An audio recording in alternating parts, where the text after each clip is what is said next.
వెనకటిలో ఏం చేసేవాళ్ళంటే నవరత్నాలు గుచ్చుకునేవాళ్ళు. నవరత్నాలు ఉంటాయి కదా, తెలుసు కదా సాధారణంగా అందరికీ కూడా.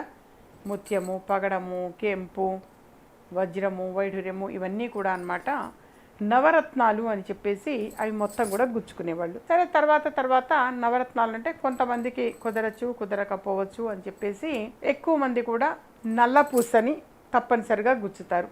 నల్లపూస వెనకటిలో ఏమేదంటే గాజుతో చేసినటువంటి నల్లపూస ఉండేది. వాస్తవంగా అది మంచిది.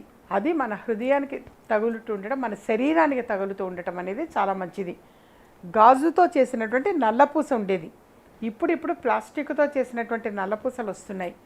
అవి కాదు, వాస్తవంగా వెనకటిలో గాజుతో చేసిన నల్లపూసలు అవి చాలా చాలా మంచిది. బహుశా వెనకటి వాళ్ళు పెద్దవాళ్ళు ఎవరైనా ఉంటే వాళ్ళకి తెలుస్తుంది. వాళ్ళవి తర్వాత వాళ్ళు తీసుకొని కూడా గుచ్చుకోవచ్చు, తప్పేమీ లేదు. చాలా మంచిది కూడా.